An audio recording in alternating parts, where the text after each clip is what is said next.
Well, a very good evening and thank you for joining us on India Business Hour. I'm Ashmit Kumar and here are the headlines that we're tracking at this hour. Union government eyes amending the law to prevent Delhi High Court from seizing Delhi Metro's assets in the 4,700 crore arbitral dispute with Reliance Infra. Government says attaching assets will entail closure of Delhi Metro and it cannot allow such a lethal situation in Delhi being the custodian of public good. Over 70 companies face the heat for allegedly manufacturing spurious or low-quality medicines. Health Ministry sources say that manufacturing licenses of 18 companies have been cancelled. Show-cause notices issued to many others. The move comes after allegations of made-in-India cough syrups being linked to the deaths of children in Gambia and Uzbekistan.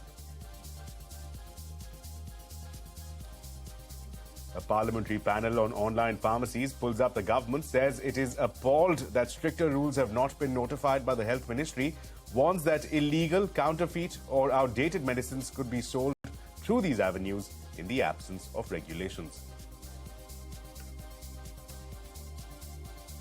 High commissions of insurance agents set to continue, but companies get more flexibility to pay them as per board-approved policies. Insurance regulator also rules that companies must adhere to the expenses of management ceiling from the 1st of April. Employee Provident Fund Organization announces a minor 5 basis point interest rate hike to more than 6 crore active subscribers. This is the first rate hike since FY19, when the EPF rate was cut to its lowest level in more than 4 decades.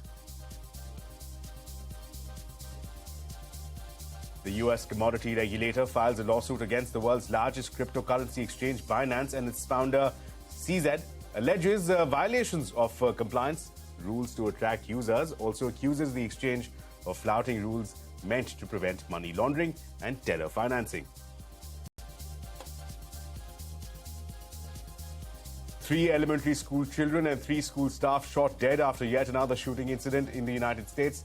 The 28-year-old shooter was also killed by the police. This is the 129th mass shooting incident in the US in just the first 3 months of this year. Israel's government decides to pause the controversial judicial reforms bill after mass protests brought the country to a standstill. But protesters vow to remain on the streets until the government withdraws the reforms. If there was something where I could eliminate the money lender, I'd do that.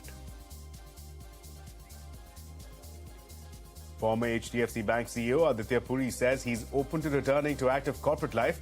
Puri is ready for a comeback if gets a business that distributes finance in rural India where the money lender can be eliminated. That's an exclusive.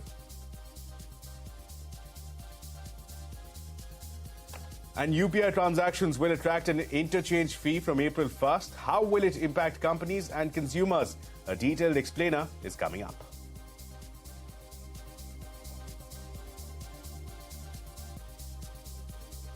Well, let's begin with the day's market action. The last street traded in the range ahead of expiry. Nifty and Sensex ended the day mildly lower. However, Nifty managed to hold on to 16,900. BSE firms, meanwhile, raised a market capitalization of 1.5 lakh crore rupees just today. Adani Group stocks and auto stocks led the fall, while financials lent some support.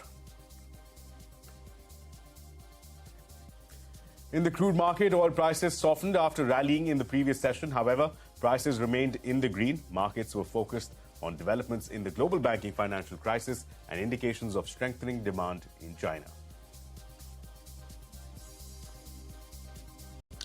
Meanwhile, the Union government is considering amending the law to avoid attachment of Delhi Metro properties after a warning from the Delhi High Court earlier this month.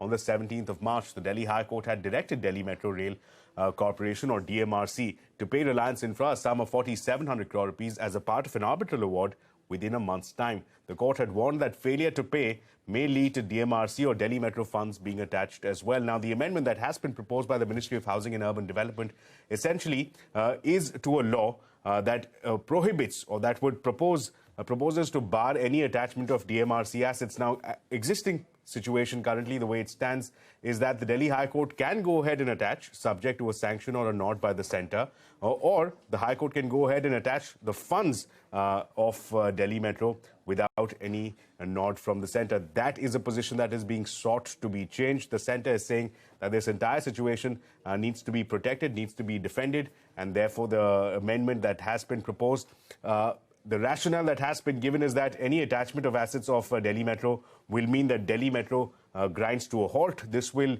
as per the centre, not just cause inconvenience to lakhs and lakhs of people and commuters within the national capital, but may also lead to a law and order situation. Further, the centre goes on to say that it's a custodian of public good and therefore it cannot permit such a quote-unquote lethal situation right here in the national capital in New Delhi. So towards that end, this amendment has been proposed. The status, as we understand as of right now, this is currently pending consideration before the Ministry of Finance, Roads, Railways as well as Law, and after considered opinion, it's only after that that the Ministry of Housing and Urban Development will take a call on how to proceed with this. But clearly, the Delhi High Court warning there that it may go ahead and attach Delhi Metro assets on failure to pay that amount of money has inspired some concern.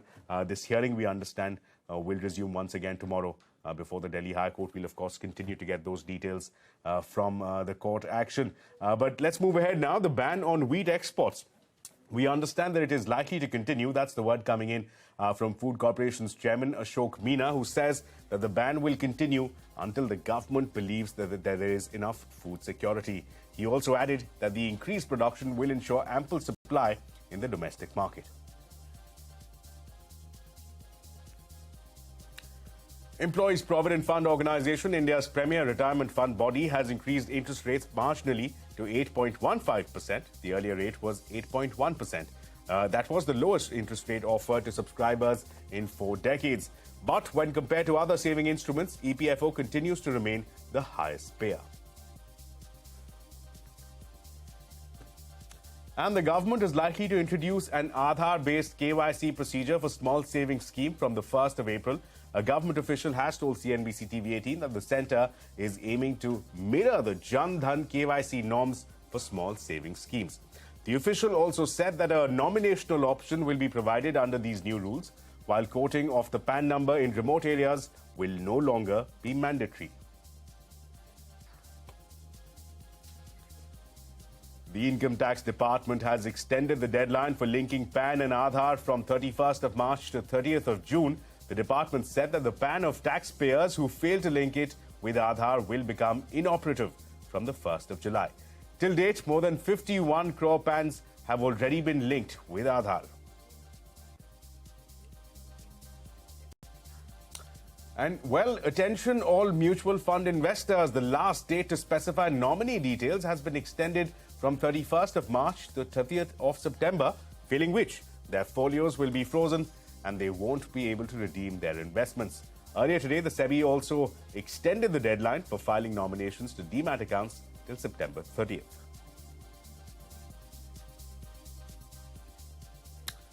And, well, the insurance regulator has removed segmental limits on commissions for life, general and health insurance agents.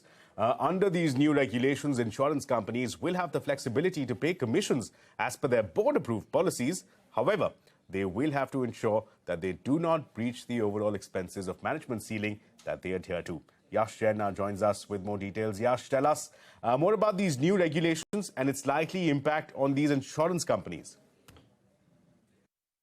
Well, it's certainly a big positive for insurance companies across segments, be it life, general or standalone health insurance. Also a big positive for web aggregators like Policy Bazaar. The government, along with the insurance regulatory body IRDAI, has notified commission as well as expenses of management regulation. Now, just to set some context around these two concepts, commission is nothing but the payment made by insurance companies to various distributors for the distribution and sale of insurance policies. And expenses of management is a sum total of that commission along with other operating expenses of the insurance company, excluding commission. the insurance regulatory body has said that they've decided to remove the segmental limits for the commissions paid by insurance companies to the various distributors. For example, let's say general insurance companies, they have different segmental limits under segments like motor insurance, health insurance, accident insurance. That is the limit of the commission which they can pay to their distributors. Now, those segmental limits have been removed, and there will be a headline limit on the expenses of management itself. The commission limit at any point will have to remain under that expenses of management limit. Now, just to explain this better, let's say a company collects a premium of 100 rupees. The expenses of management limit, for example, has been set at 30%, which means the total expenses, including the operating expenses and commission, will have to remain under 30 rupees. Now, it's up to the insurance company to decide how much out of that 30 rupees they want to spend towards commission and how much they want to keep for other operating expenses other than commission. Importantly, the figure on expenses of management has been decided. 30% will be the expenses of management for general insurance companies, 35% will be the expenses of management for standalone health insurance companies, and these two rates will be effective April 1st. Right, Yash, thanks a lot for that update. Now, the board of Vedanta has announced its fifth interim dividend for FY23 at 20 rupees and 50 paise per share. The company fixed April 7th as the record date for determining eligibility of shareholders. Meanwhile, Vedanta's Ajay Goyal has resigned from his position as acting chief financial officer to pursue other opportunities. Well, over 70 companies have faced the heat for allegedly manufacturing spurious or low-quality medicines. Sources in the Health Ministry tell us that manufacturing licenses of 18 companies have been cancelled. Show-cause notices have been issued to several other companies. Danish Anand now joins us with more details. Danish, tell us, what are you picking up? Well, in a big move, the central government has taken stern action against pharma companies that are indulged in manufacturing of fake or substandard medicines. According to Health Ministry sources, the Drug Controller General of India inspected 76 companies across 20 states, and licenses of 18 firms have been cancelled till now, and they have also been ordered to stop manufacturing. The DCGI has also cancelled product permission of 3 companies, and the drug regulator has sent show-cause notice to 26 firms, and in total, 203 companies are under drug controllers' radar. According to sources, the surprise check will continue for the times to come. Right, Danish, thanks a lot for that update coming in. That's, of course, Danish tracking all the latest updates coming in with respect to spurious medicines that were allegedly manufactured here. Let's move ahead now. Time for a short break. With that coming up, UPI transactions will attract an interchange fee from April 1st. How does it impact you? How does it impact companies? A detailed explainer on the other side.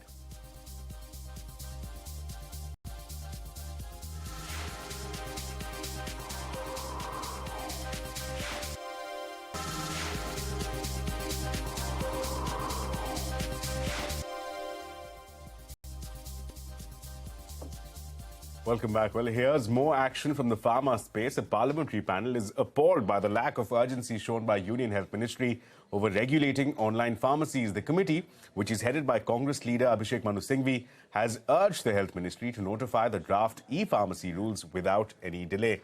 Dhananjay Khatri and Arundhati Ramanan report on the committee's proposals and how it could impact India's online pharma landscape. The lack of regulations to govern online pharmacies has upset a panel of lawmakers who have made recommendations to the government. A parliamentary panel headed by Congress leader Abhishek Manu Singhvi did not mince its words. It said, and I quote, "The committee is appalled to observe that the draft e-pharmacy rules have not been finalized till date."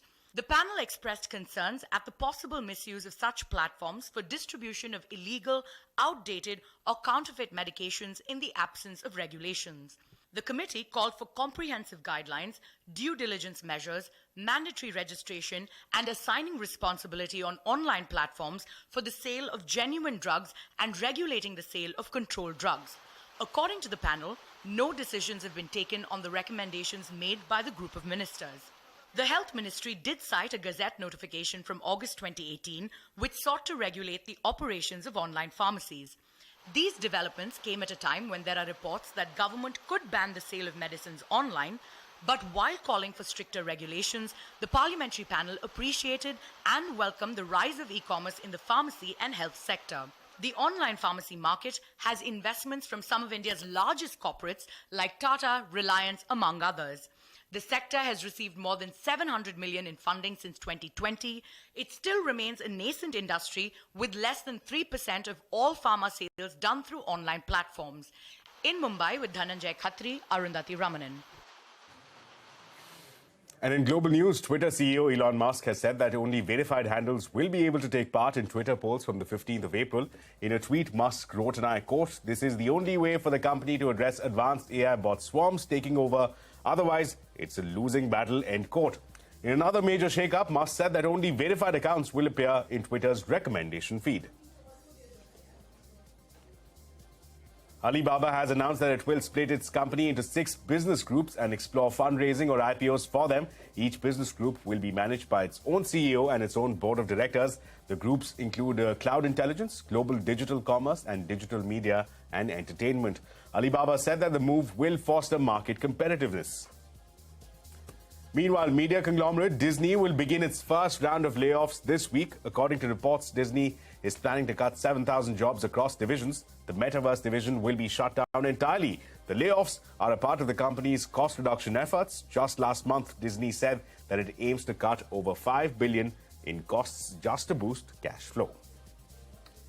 And ride-hailing company Lyft has announced that its co-founders Logan Green and John Zimmer are stepping down from their roles as CEO and president respectively. Green will become board chair in April, while Zimmer will become vice chair in the month of June.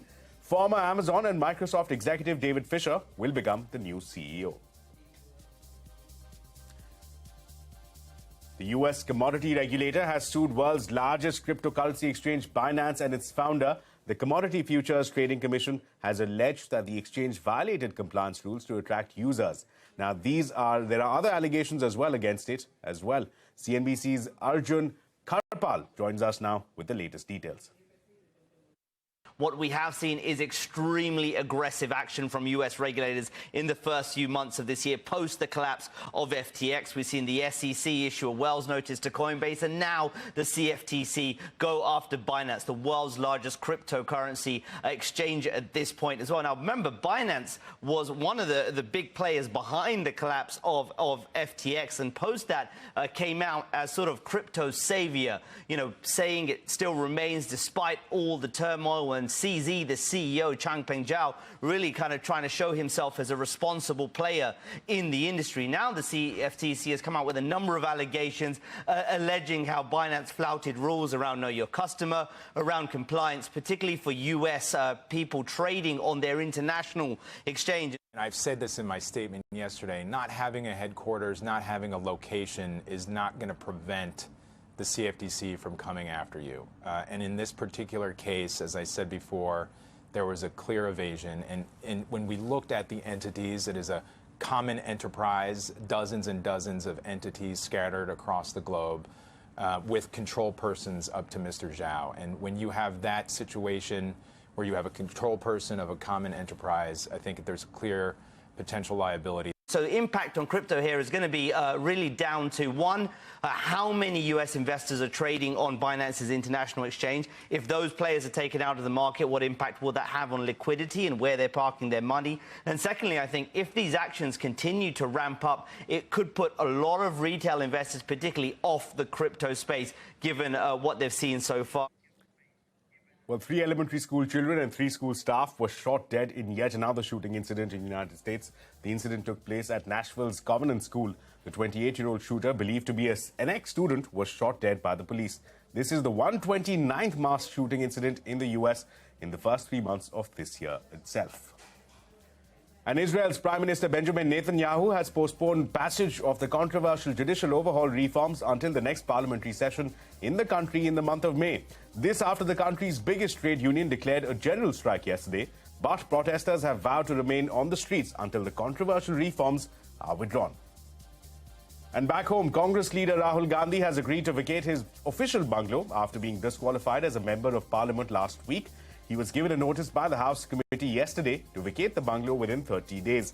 In a letter addressed to the Lok Sabha Secretariat, Gandhi said that he would abide by the details without prejudice to his rights. Well, meanwhile, former HDFC Bank boss Aditya Puri has told CNBC-TV18 that he's open to returning to active corporate life. He spoke to Lata Venkatesh on the launch Of the book Aditya Nama, authored by his wife Anita Smiley Puri, when asked about a potential comeback, Aditya Puri said that he will return to finance if he can get a business model that eliminates the money lender. All right. And when do we see you actively jump into some company? You said that, you know, it may be in pharma, it may be in medical, may be in pharma, healthcare. it could be. If there was something where I could eliminate the money lender, I'd do that. Okay, then that is finance and pharma. And pharma, and because you see, you must understand, Lata, I think Prime Minister Modi has been saying this for quite some time. 60% of India still lives in semi-urban and rural India. They've taken roads, electricity, digital, all of it there. And now we have the opportunity to be able to take finance and thereby take them out of the money lending business. I think that is something that must be done. And if you give them finance, I think it'll create another India. Well, UPI transactions will now attract an interchange fee, and that's coming up from April 1st. How will it impact the companies and how will it impact you? Well, Ritu Singh is joining us now with an explainer. Ritu, take it away. Well, NPCI has introduced PPI charges for merchant transactions of more than 2,000 rupees done via UPI. But to be sure, it does not impact customers. So you and I still don't have to pay any fees for using UPI. Now, there are two charges primarily which have been introduced. First, merchants or merchant acquirers will now have to pay an interchange rate of 1.1% for UPI transactions of more than 2,000 rupees to the PPI wallet companies like Paytm, Amazon Pay, etc. Now, the interchange is nothing but the fee which is levied to cover the cost of accepting and processing transactions.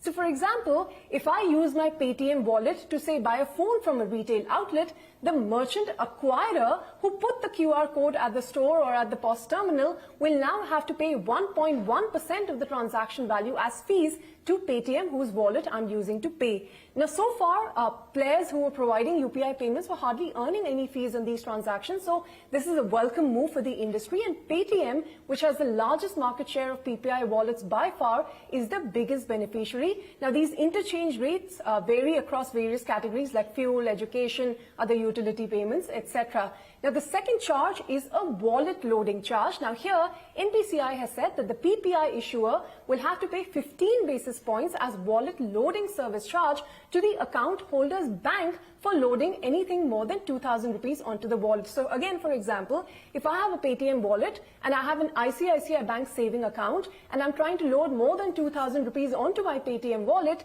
Paytm will have to pay 0.15% of the amount as fees to ICICI Bank. Again, no additional charge to the customer. These charges will be borne by either banks or payment companies or PPI wallet issuers. The other thing is interoperability of wallets, which was announced by RBI earlier, is also going to be significant as there will be universal acceptance. So you can use your Paytm wallet to load your Amazon Pay wallet, your Amazon Pay wallet to load your Ola Financial wallet, and so on. Now, although the share of PPI wallets and overall UPI usage is quite insignificant, this is directionally positive for payment companies, and experts also believe it could be the first step, and we could see interchanges being introduced for other modes of payments as well. 35–40% of the loading of the wallets happen through the UPI. So that's quite a significant number when we are talking about 15 basis points for each load. Now, 55% of these loads are more than 2,000 rupees. So that again becomes very critical when you look at what's the future ahead for the wallet players. Now comes the most interesting part. 80% of the spends are for amounts less than 2,000, on which you cannot charge an interchange. So how the system is going to adjust itself, we need to wait and see. Well, with that, it's a wrap on this edition of India Business Hour. Thank you so much for watching. News and updates continue right here on CNBC-TV18.